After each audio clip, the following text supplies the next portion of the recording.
आचार्य सन्मति सागर, आचार्य विद्यासागर महाराज जी ये रोके कटनी में। तब मुझे याद आया जब नागपुर जैसी बात घटी। बोले महाराज आप पधारना नहीं। मैंने कहा भाई तुम जाओ, मैं तो नागपुर ही आ रहा हूँ। जो मना करने आई थी नागपुर समाज, उनसे कहा आप तो पहुंचो, हम भी वही पहुंच रहे हैं। क्यों? मुझे मालूम है कि आज मैं वापस चला जाता हूँ तो किसी साधु को प्रवेश नहीं करने देंगे आप लोग। लोगों ने मुझसे प्रश्न किया इतने ग्रंथ, इतने पंचकल्याण क्यों? हे मित्र, जब 6 महीने होली जलाई, आगम ग्रंथों को नष्ट किया गया, जैन प्रतिमाओं को नष्ट किया गया, आज जैन समाज का स्वर्ण समय चल रहा है। आचार्य विराग सागर जी, आचार्य विद्यासागर जी, वर्धमान सागर जी जैसे साधक तुमको मिले हुए हैं। जितना तुम कर सको जैन शासन की प्रभावना कर लो। अभी तो बड़ा सही में सुंदर काल है। कम से कम इस पंचम काल के मनुष्य भी सब सुन रहे हैं अपनी बात, जो अपन उनको संदेश पहुंचाना चाह रहे हैं, कम से कम शांति से सुन रहे हैं। पालन करें नहीं करें दूसरा स्तर का विषय।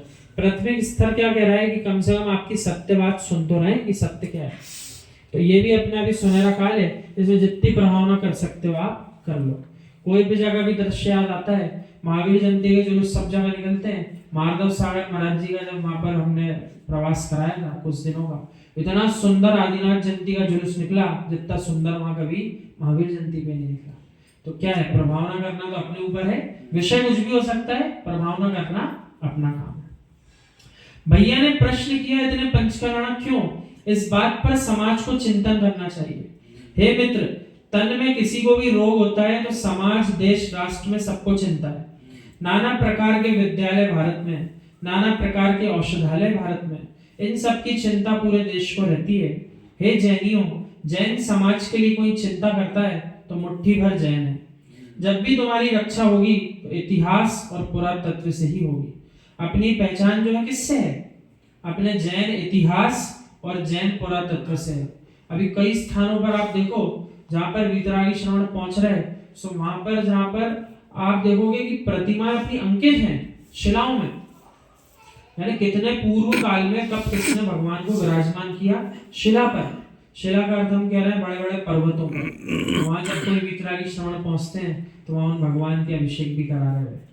बड़ा सुंदर दृश्य। गिरनार जी पे भी ऐसे ही हुआ। आचार्य सुनील सागर महाराज जी ने भी वहां पर भी शिलाओं पर जहां अपने भगवान अंकित हैं वहां उनको पूजा हुई, उनके अर्घ्य चढ़े। कितना सुंदर है। यानी पूरे पुरातत्व विभाग को आप देख लो, जैन धर्म की गाथाएं गा रहे हैं सब। जहां देखोगे आप जैन प्रतिमाएं निकल रही, जहां देखोगे अंकित है।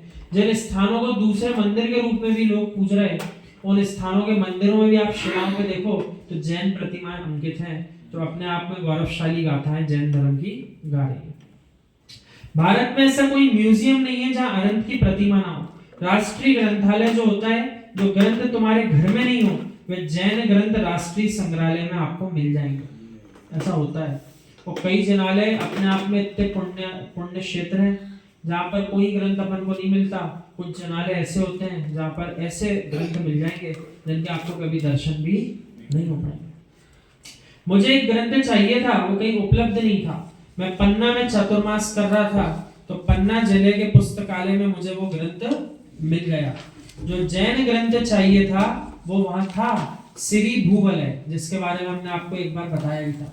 एकमात्र ऐसा ग्रंथ जिसमें शब्दों का उपयोग तो किया ही नहीं गया। पूरे ग्रंथ में मात्र संख्या ही संख्या है। और संख्याओं को भी इस प्रकार से वे पूर्वाचार्य लिख करके गए संख्याओं को। हर पृष्ठ पे आप जिस प्रकार से उन संख्याओं को पढ़ोगे, उस संख्या के पद पर आने वाले अक्षर को निकालो तो आप अलग अलग ग्रंथों की रचना कर लो। यानी उसी ग्रंथ में अध्यात्म भी निकल आएगा, उसी ग्रंथ में व्यवहार और नीति आदि सब निकल आएंगे। और उसके ऊपर अभी विश्व भर में काम चल रहा है, क्योंकि पूरे कंप्यूटर भी 2 ही अंकों पे काम करते हैं, 0 और 1 पर। किन 2 अंकों पे काम करते हैं? दुनिया के कितने ही बड़े कंप्यूटर हो तो 2 ही अंकों पे काम करते हैं, 0 और 1। तो अभी उन कंप्यूटरों का सहारा लेकर के कोडिंग डिकोडिंग की जा रही है अपने इस ग्रंथ के ऊपर, इस बात की कि इन नंबरों से अर्थ क्या निकलता है। सीधा पढ़े तो क्या अर्थ निकल रहा है, ऐसे नीचे की तरफ पढ़े तो क्या अर्थ निकल रहा है। सो ऐसे विभिन्न विभिन्न प्रकार से उन अंकों के माध्यम से अर्थ को निकाला जा रहा है और बड़े सुंदर सुंदर उसके अंदर से अर्थ निकलते हैं। जैसे अ आ, तो इनका क्रम है पहला, दूसरा, तीसरा, इस प्रकार। तो जहां 2 लिखा है उसका अर्थ है बड़ा आ। इस प्रकार से जोड़ो जोड़ो के वहां शब्द बनते हैं, आत्मा, अध्यात्म आदि। ऐसा ग्रंथ जिसमें मात्र संख्या है, शब्द ही नहीं है। सिरी गूबल है, जो कि आज विश्व के लिए चमत्कार है। ये दिगंबर जैन कुमुद चंद्राचार्य का ग्रंथ है, जिसमें एक ग्रंथ में अनेक ग्रंथ है। हमने कही ना आपसे, एक ग्रंथ को अनेक भाषा में प्रकट कर लो आप, अंकों में है। देखिए, जो ताकत शब्दों में नहीं होती, वो ताकत अंकों में होती है। यानी आप कंप्यूटर को ही सबसे महान मानते हैं इस समय दुनिया में, लोग सारे काम कंप्यूटर से हो रहे हैं। सो कंप्यूटर शब्दों से नहीं चल रहा, कंप्यूटर भी अंकों से चलता है, मात्र 2 ही अंकों से।